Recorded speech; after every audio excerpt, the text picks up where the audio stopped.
नमस्कार, मैं सुरेश जायसवाल।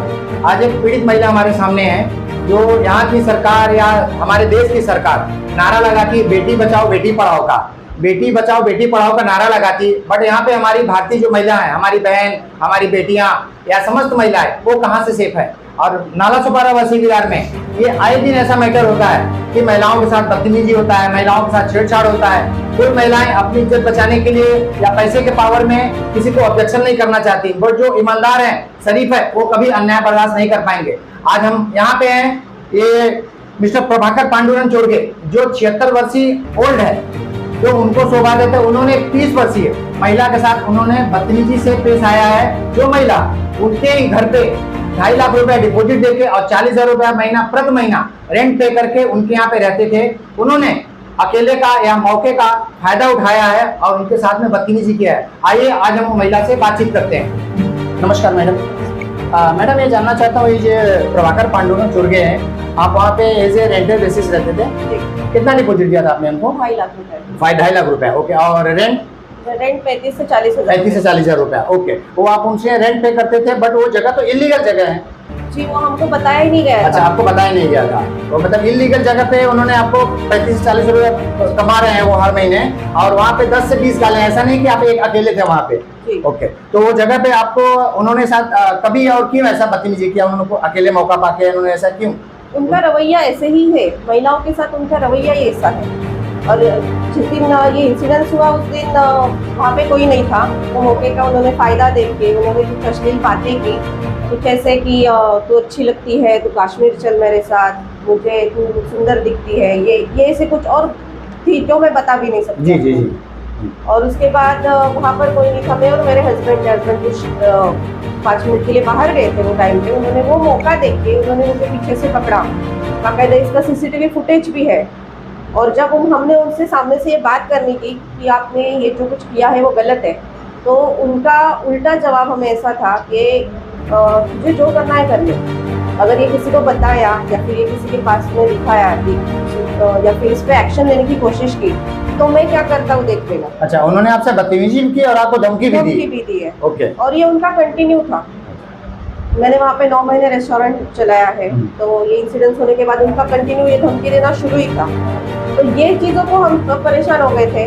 वो आके यहाँ वहाँ पे बदतमीजी करेंगे, ये तरीके से बात करेंगे। उसके बाद ये जो अभी इलीगल जगह है उसके वहाँ पे पुलिस भी आती थी, वो भी हमसे पूछताछ करती थी, हमको पुलिस स्टेशन भी बुलाया जाता था। तो ये सब चीज़ों को हम परेशान हो, मतलब बयान लेने के लिए बुलाया जाता था, हरेसमेंट करने के लिए? बयान लेने के लिए बुलाया जाता था। हमारे वहाँ से हमारे रेस्टोरेंट की फोटोज, मेरे और आजू बाजू के जो कुछ गाले हैं उनकी फोटोज वो लेके जाते थे।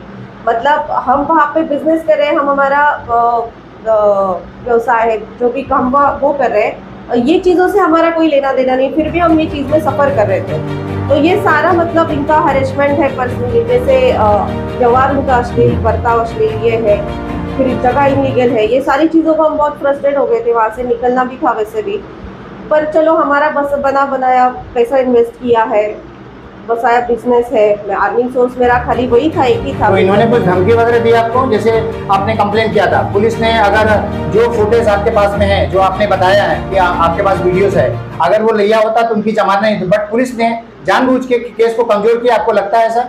शायद किया हो सकता है, ये किया होगा पॉलिटिकल प्रेशराइज की वजह से हो सकता है। पुलिस वालों ने, आप लेडीज हो, लेडीज को हमेशा कोई कमजोर समझता है, बट ऐसा हर एक लेडीज कमजोर नहीं होती है। लेडीज के पास जो पावर है वो देश चला सकती है, बट अगर अपने यहाँ पे आ जाए तो हमारे देश की रानी लक्ष्मीबाई भी हैं, हमारे प्रधानमंत्री राष्ट्रपति महोदय भी हैं, लेडीज हैं, बट ऐसा नहीं है। बट हो सकता है पॉलिटिकल पावर की वजह से उन्होंने आपका केस कमजोर किया हो, जिससे उनकी जमानत हो गई। जैसे मैं तो इस बात पे कुछ बोल नहीं सकती हूँ, पर वो खुद अगर किस तरीके से धमकियाँ दे रहे थे तो शायद हो भी सकता है। किन किन लोगों का नाम ले रहे थे, धमकी दे रहे थे आपके पास? जैसे ये जब हमने बात की उनसे कि ये आपका गलत था ये सब कुछ करना, तो बोल रहे थे कि ये जिसके पास जाना है उसके पास जा, तुझे भाई के पास जाना है भाई के पास जा। भाई कौन है? भाई ठाकुर। भाई ठाकुर, अच्छा अच्छा, उनका भी धमकी दी आपको? मतलब वो भाई ठाकुर से भी बड़ा है लगता है। ऐसे वो खुद को समझता है, तो उनका संरक्षण होगा, दो ही बातें हो सकती हैं। कुछ भी हो सकता है कि वो उनका नाम लेके तुझे कंप्लेंट करना है, तू मेरा कुछ भी नहीं बिगाड़ सकती, मेरा कोई कुछ नहीं बिगाड़ सकता। तो ये जो उनका क्या बोलते हैं उसको, मराठी में बोलते हैं माज है। हाँ बोलिए बोलिए। तो ये उनका ऐसे चीजें करके भी उनका बोलने का तरीका ये है, ढंग ये है।